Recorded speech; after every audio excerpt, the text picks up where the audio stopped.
A $90,000 luxury pickup just crossed a dealer auction block with a $16,000 opening bid, not salvage, not a flood car, under 25,000 miles. If that sounds impossible, keep watching, because the reason it happened explains how we got here, who gets burned next, and how a simple detail most people ignore ends up deciding almost every winner and loser in this market. The story starts long before that truck rolled across the block. A decade ago, trucks weren't just vehicles, they were profit engines. Automakers learned that a pickup with a leather interior, chrome everywhere, and a fancy badge could sell for luxury car money with work truck sheet metal. In the mid-2010s, two forces locked together. First, buyers kept moving away from sedans. Second, regulations made it easier to sell big trucks than small cars, so Detroit pushed higher trims. King Ranch, Denali, High Country, Platinum. Each new name meant a bigger price and a fatter margin. Here's the math. In 2015, the average price paid for a new pickup hovered in the high 30s to low 40s. By 2022, industry data shows it had jumped past 60 grand. That's a 50 to 60% climb in about 7 years. Paychecks did not rise that fast. So how did people afford it? Loans, longer loans. In 2010, a 5-year loan was normal. By 2019, 6 years became common. By 2021, 7 years and even 8 were everywhere. Low interest rates made a big price feel small each month. 0% here, 1.9% there. Dealers knew the trick. They didn't have to lower prices if they could lower the payment. But it gets crazier. The factory incentives got smarter and quieter. You see the rebate on the window sticker. You don't see the stair-step cash that pays a dealer extra for hitting a target on high trims. You don't see allocation games, where taking more fully loaded trucks now gets you first in line for the next hot model. You don't see holdback cash, floor plan assistance, and one-time marketing support checks that make a loaded truck look like gold on paper. Translation: the system paid dealers to order the most expensive trucks and keep the supply of them flowing. And as long as rates stayed low and demand stayed strong, it worked. Then 2020 hit. Plants shut down, chips ran short, inventory fell off a cliff. Dealers had empty lots and demand never really went away. Work still needed to get done. Families still wanted safer, bigger vehicles. Stimulus checks and cheap money kept payments afloat. Auction prices exploded. The Manheim used vehicle index hit record highs. Trade-ins sold for more than they cost new 2 years earlier. People who never thought a car could be an investment started to say those words out loud. Dealers got bold. Market adjustment stickers added 5, 10, even 20 grand to a popular truck. Buyers paid it anyway because there were only 3 trucks left within 200 miles, and someone else was calling on the other line. Automakers leaned even harder into high trims because chips were scarce. If you only have enough parts for one truck, you build the one that makes $10,000 profit, not the one that makes $2,000. Payments ballooned. In 2015, a $450 a month truck payment was normal. By 2022, $900 wasn't weird. Some people crossed $1,100, but with 2% financing, it still felt manageable. Now push the calendar to late 2022 and 2023. Interest rates jump a lot. The same loan that cost 2% now costs 7 or 8. On an $80,000 truck, that's the difference between a punch and a body blow. Insurance premiums rise too.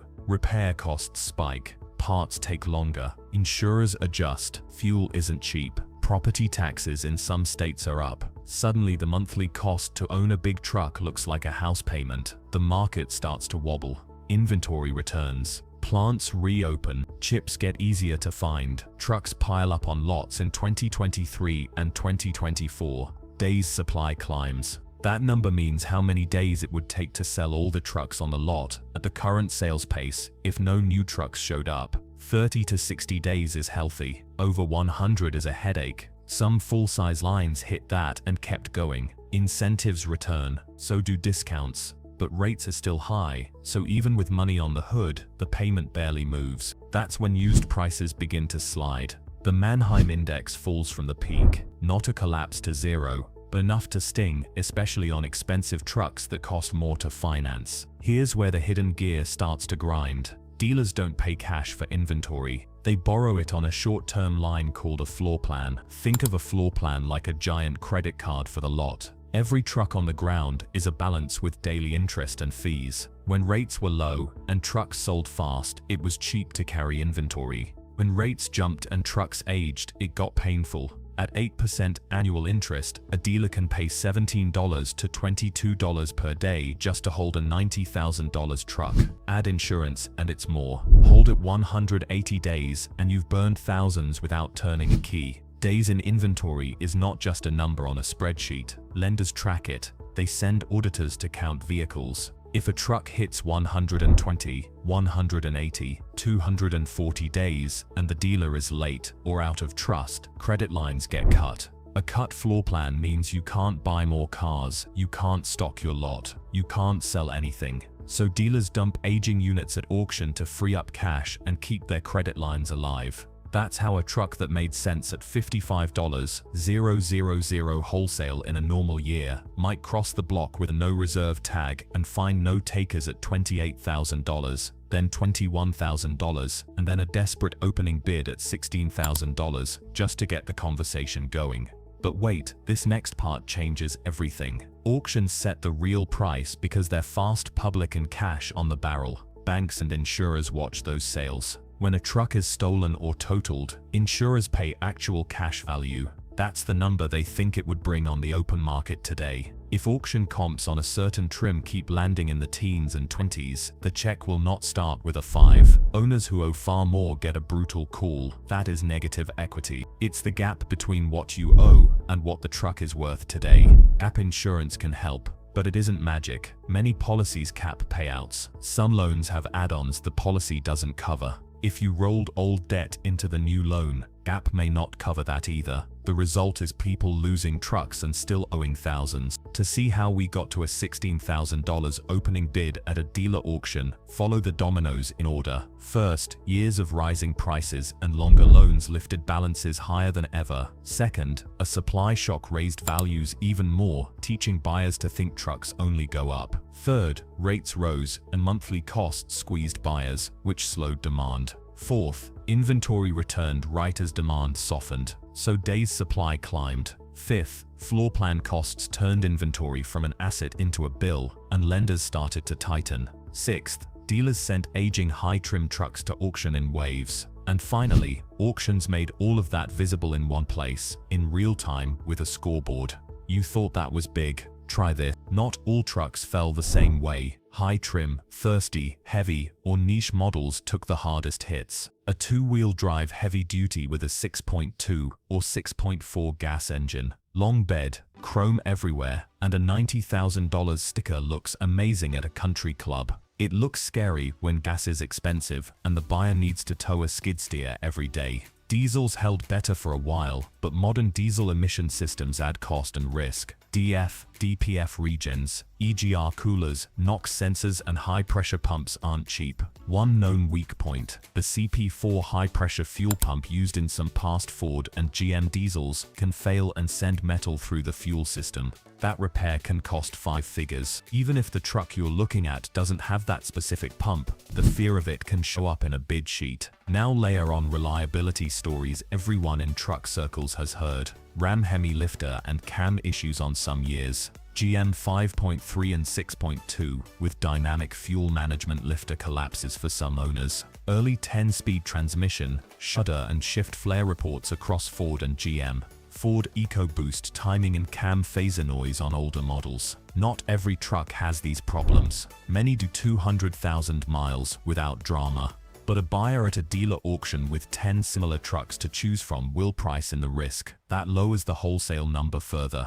Let me tell you this. Gas mileage matters more than it did during the boom. A full-size half-ton with a V8 or twin-turbo V6 often averages 17 to 21 mpg combined in the real world. If you don't tow, heavy-duty gas trucks can sit in the 11 to 15 mpg range. A 3/4 ton diesel might see 17 to 21 on the highway unloaded. Hook up £9,000 and most numbers get cut in half. A Ford F-150 with the 3.5 EcoBoost can tow £10,000 on paper. In the real world, the range between fuel stops shrinks and the transmission works hard. Tires, a set of 20-inch all-terrains can cost a weekend in Vegas without the free drinks. Insurance, some owners saw 20 to 40% jumps year over year. Those are not small numbers when you stack them on a big payment. Now are $90,000 trucks actually selling for $16,000 everywhere? No, that number shows up in very specific moments. Distressed dealers dumping aged units, no reserve runs on unloved specs, branded titles, high miles for the year, or a trim that looks great in photos but doesn't move in the lanes because there are too many just like it. Most nearly new high trims have fallen hard, but not to $16,000. A typical 2021 to 2023 half-ton luxury trim that was $75,000 new might trade in the $30,000 to $50,000 wholesale range today, depending on miles, options, region, and condition. Heavy duties vary even more. The headline-grabbing lows are the extreme edge of a wider slide. But here's where it gets wild. Even at those normal wholesale numbers, the gap from the original loan is huge because so many buyers put little down and financed for 7 years. If you bought a $85,000 truck with $5,000 down at 2.9% in 2021, you might still owe $70,000 2 years later. If the wholesale is $38,000 and retail is $44,000, you are tens of thousands underwater. That is why repossessions climb. When a budget cracks, selling won't fix it. The owner can't write a check for the difference. The lender gets the truck back, and it shows up at the same auctions that set everyone's insurance payouts. It's a loop. Dealers feel that loop from the other side. The lot that looked like a goldmine in 2021 becomes a field of ticking timers in 2024. Every day the floor plan meter runs. Every week, lenders send aging reports. At 150 days you get a call. At 180, someone might come count keys. So the store that bragged about market adjustments in 2022 now runs no reserve at the auction in 2024. The goal isn't profit anymore, it's survival. Free up cash, lower the average days in stock, keep the credit line open, buy cheaper units with faster turns, like a compact pickup or a used crossover. The luxury trucks that once pulled customers onto the lot become anchors. But what if I told you this was baked into the business model? When automakers paid dealers to take more high-trim trucks during the shortage, they were pulling future demand forward. People who would have bought in 2024 bought in 2021. When supply caught up, the buyers weren't there but the trucks were. And because those trucks were the most expensive versions, the inventory dollars were huge. The carrying cost of dollars beats the carrying cost of vehicles. That's why the cost of money is the quiet villain in this story. At 2% you can wait for spring. At 8% waiting is a luxury you can't afford. Let's talk examples to make the numbers real. A 2022 Ford F-150 Platinum 4x4 with the 3.5 EcoBoost, around 20,000 miles. Clean history. In early 2022 that truck might have sold for $80,000 out the door, sometimes more with market adjustment. In mid-2024, wholesale bids in many regions dropped into the low to mid-40s, sometimes high 30s if the color, wheels or options weren't prime. Retail might still show it listed for $52,000, but listings are not sales. A 2021 GMC Sierra 1500 Denali 6.2, similar story. A 2022 Ram 2500 Limited with the 6.7 Cummins might trade stronger if miles are low and options like air suspension are there, but a gas 6.4 will get punished in the lanes if there are 50 like it. Meanwhile, a midsize like the Ford Maverick Hybrid, which can average over 35 mpg, holds value far better because the operating cost is low and demand is strong. The Honda Ridgeline, with a 3.5 V6 and car-like ride, sits in the middle. It doesn't tow as much as the big boys, but it sips less fuel and costs less to maintain for many owners. Performance and capability still matter. If you tow 12,000 pounds every weekend, a half-ton will feel maxed out. A 3/4 ton diesel will do it with less drama, more brake, and more cooling. But the math of ownership is now pushing people to ask, do I need £20,000 of tow rating on the spec sheet if my real trailer is $6,500? That shift in thinking hits resale. The trims built for showrooms and Instagram in 2021 are sitting longer in 2024 because more buyers want just enough truck at just enough price with a payment that won't change how they sleep. And here's where it gets wild. EV pickups entered the chat and confused everything. The Ford F-150 Lightning, Rivian R1T and others had a hot moment. Then price cuts, tax credit changes, and cold real-world towing range shook confidence. Some early Lightning owners saw resale drop faster than expected, which bled into the whole luxury truck category. A buyer with $55,000 for a truck now had one more set of questions, one more way to say, "I'll wait." That wait hurts values for everything else. Behind the scenes, lenders changed the rules, not in a secret memo that says panic, but in 100 small ways that add up. Higher minimum FICO scores for high trims, lower loan-to-value limits, bigger down payments, shorter terms on expensive units, tighter advance on aged inventory, more audits. Dealers feel it first. Consumers feel it next when they hear you're approved but the payment is higher than they hoped, or the down payment is larger than they planned. The auction lanes tell the truth because they force a decision. On a Tuesday at 10 a.m., Lane 4 runs late model luxury trucks. The auctioneer calls numbers 15-8, 16-2, 16-5, no hands. The truck rolls away unsold. The seller lowers the floor for next time or tries a different auction. Conversion rates, the share of vehicles that actually sell, drop. It feels like a clearance sale, but it isn't retail. It's the last backstop before the bank calls. In that setting, the $16,000 opening bid for a $90,000 sticker truck makes sense. It's a flare shot into the sky to see if anyone even cares. But wait, this next part changes everything.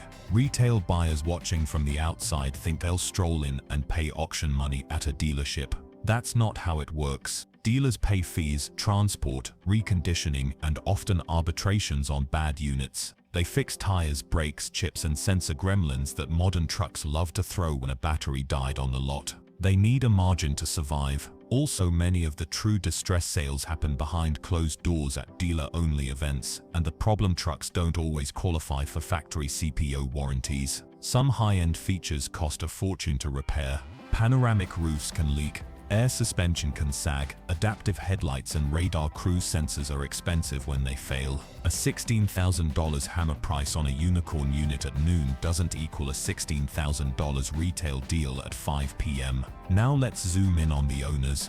This is where the human part lands. A contractor who bought a $85,000 truck in 2022 did it because it was the right tool and it looked like everyone else was doing it. He put $5,000 down, got 72 months at 3.49%, and the payment felt fine when work was busy. In 2024, interest on his credit cards went up, fuel was higher, insurance jumped, and his customers slowed payments. He tries to trade down. The dealer offers $38,000 for his truck. He owes $69,000. He can't write a $31,000 check to make that happen. He keeps paying until he can't. The repo truck that shows up at auction is clean, with service records and 2 keys. It sells for $41,000. The lender eats the difference, then tries to collect the leftover from him. He didn't do anything wrong. The math moved under his feet. Insurers aren't villains here, but they are numbers people. Actual cash value means what the truck would sell for today, not what you paid or what you owe. Companies use auction data, dealer sales, and valuation guides to set that number. When auctions fall, ACV falls. If the truck is stolen or totaled, the check follows the market, not the memory of the sticker price. TKA helps many people. It can cover the difference between ACV and the loan balance, but it often has limits. It may not cover skipped payments, late fees, negative equity rolled in from an old car, or big add-ons in the loan. Some lenders cap the combined LTV at 150%. If you're far beyond that, there's still a hole. Where does this go from here? Analysts expect values to keep normalizing through 2025, which is a polite way of saying more softening on trims with too much supply and not enough real buyers. The shock of 2021 taught everyone to chase the highest price. The lesson of 2024 is to respect the carrying cost of money. Automakers are already shifting trim mixes. You'll see more mid-trims with core features and fewer exotic packages that sit. Incentives will stay, but they'll be targeted. Some factories are trimming production on high-dollar SKUs and leaning into cheaper trucks that move faster. The Maverick and Tacoma are outselling plenty of full-size luxury builds because the payment fits, the fuel bill doesn't scare people, and the use case matches real life. For buyers hunting a deal, timing and detail decide the outcome. Look at days supply on the exact trim you want. If a region has 120 days of a specific luxury package, your leverage is real. If it's a hot mid-trim with 30 days on the ground, less so. Watch auction trends in your area. Even if you can't buy there, those numbers flow into retail next. Get a pre-purchase inspection on any used truck, especially if it has air suspension, a panoramic roof, a diesel, or a complex towing package. Check for service bulletins on the engine and transmission for that year. Ask for records. Confirm the title is clean, not rebuilt. Read the window sticker or build sheet for payload. A fancy package can crush payload. That matters if you tow a heavy camper. Payload is the weight you can put on the truck, including you, your family, the hitch, and the tongue weight of the trailer. Many luxury half-tons with big wheels and sunroofs have only 1,300 to 1,600 pounds of payload. A tongue weight of 900 pounds plus 4 people and a cooler can be over that. Do the total cost math. Payment, fuel at your real MPG, insurance, property tax if your state has it, tires, and expected maintenance. If a diesel saves you 3 MPG but adds $100 every oil change and $2,000 when the diff heater fails, is it worth it for your miles? For some, absolutely. For others, no. If you finance, aim for a term you can pay off early. Avoid rolling negative equity forward. If you take gap, read the caps and exclusions and keep the policy until you're right side up. A quick word on EV trucks since they're part of this arc. If you tow long distances often, test one with your actual trailer before you buy. Range drops fast under load. If your use is mostly around town with occasional towing, the math can work. Incentives and tax credits swing values a lot. When a factory cuts the MSRP by $10,000 on a new EV, used values react. That's what happened to some early owners. It doesn't mean the truck is bad, it means price risk is high during a fast-moving market. Now let's close the loop we opened at the start. Why did a $90,000 luxury truck show up at auction with a $16,000 opening bid?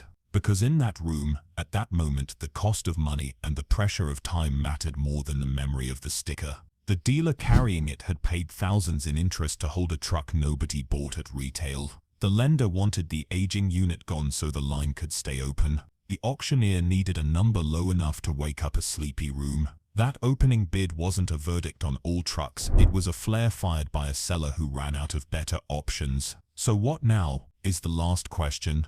The truck market isn't dying, it's deflating from a bubble. Prices inflated fast, powered by cheap money and short supply. Now money is expensive and supply is back. That doesn't end trucks, it ends the idea that trucks only go up. If you understand the forces, you can still buy well and sell well. If you ignore them, the market will teach you anyway, and the lesson hurts. Here's a simple way to keep the edge. Watch rates as closely as prices. A 2-point drop in APR can move a payment more than a $3,000 discount. Track days supply for the trim you want, not the whole model. Check auction trends because they become retail. Know your real needs. If you tow heavy, buy heavy duty and budget the fuel and maintenance. If you don't, let go of the spec sheet arms race and buy the truck that fits your life. Keep a cash buffer. Cars are tools, not investments. Tools should make your life easier, not sink you.